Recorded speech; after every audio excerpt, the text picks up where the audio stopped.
Welcome to Mrs. V's Reading Corner, where you can enjoy books for educational, fun, or even bedtime stories.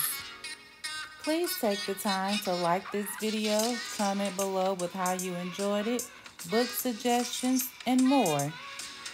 And don't forget to subscribe to my channel to get all the new books that I post first. The Horned Toad Prince by Jackie Mims Hopkins, illustrated by Michael Austin. Reba Jo loved to twang her guitar and sing while the prairie wind whistled through the thirsty sagbush.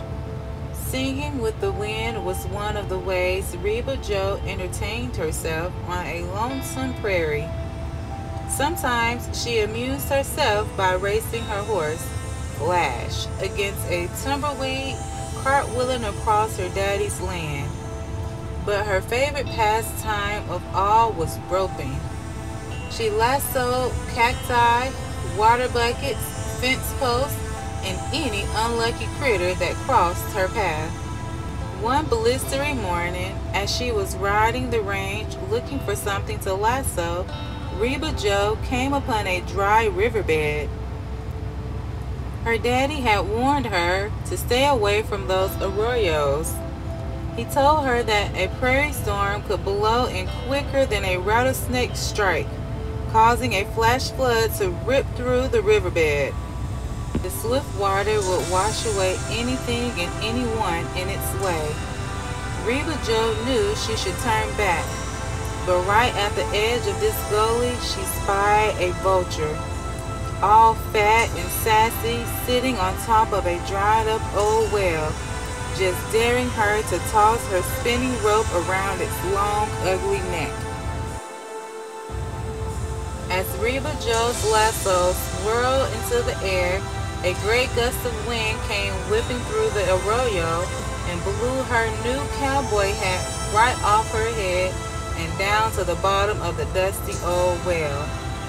Reba Jo scrambled to the edge of the well.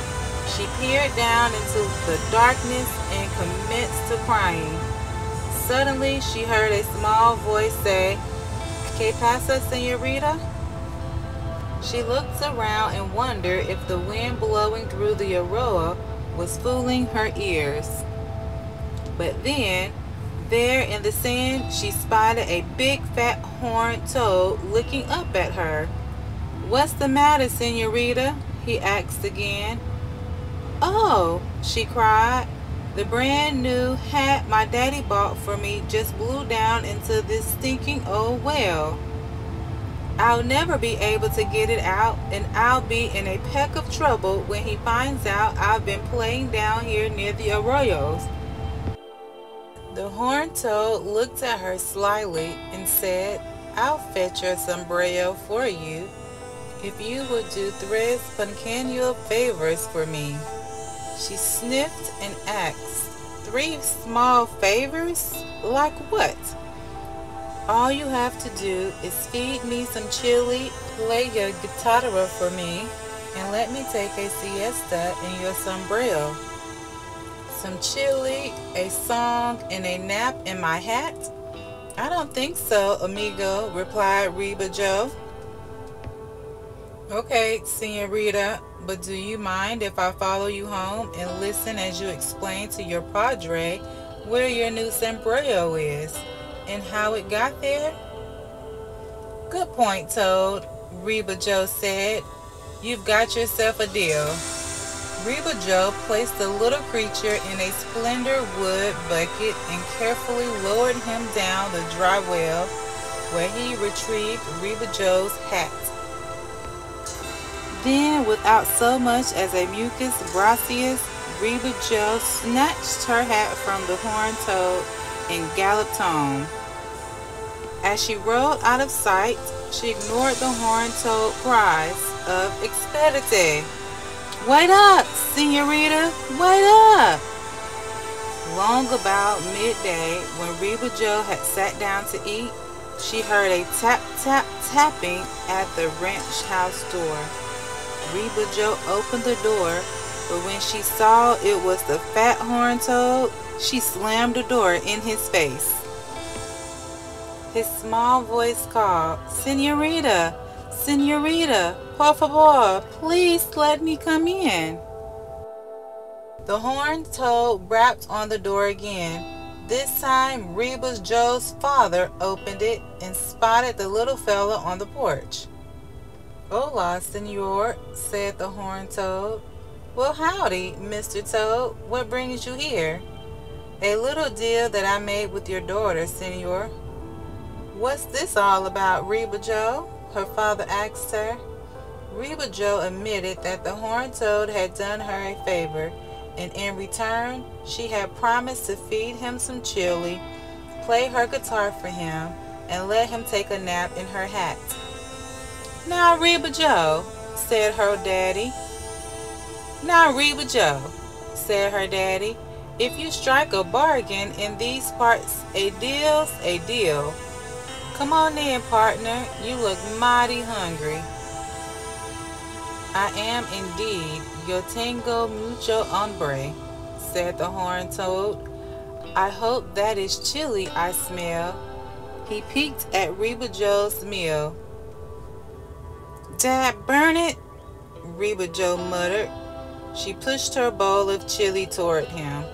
Soon the horned toad's belly was bulging. "Now for a little serenata," he said.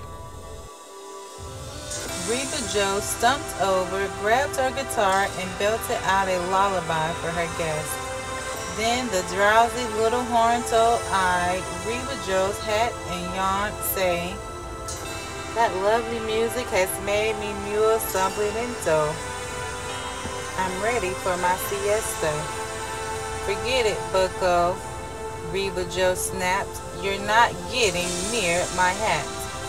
No lizard cooties allowed." "Now, senorita, remember what your wise padre said about striking a bargain in these parts?" said the clever little horned toad. I know, grumbled Reba Joe. "A deal's a deal." And with that, she flipped him into her hat.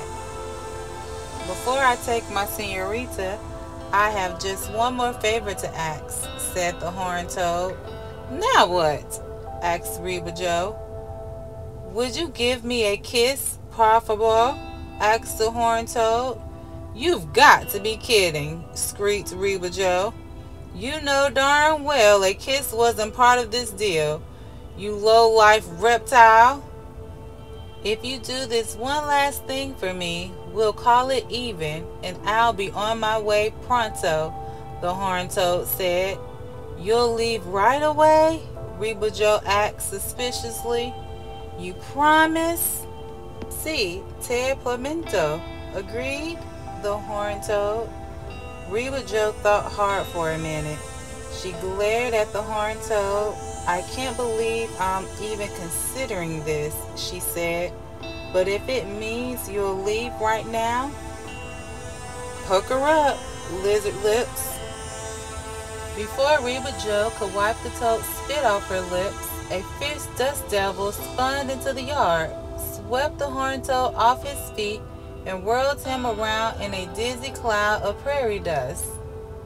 When the dust cleared, there before Reba Joe stood a handsome young caballero. "Who are you?" Reba Joe demanded, staring at the gentleman. "I am Prince Maximiliano, Jose Diego Lopez de Espanol." "Whoa, how did this happen?" Reba Joe asked in amazement. Many years ago, when I came to this country, I offered the great spirit of Arroyo.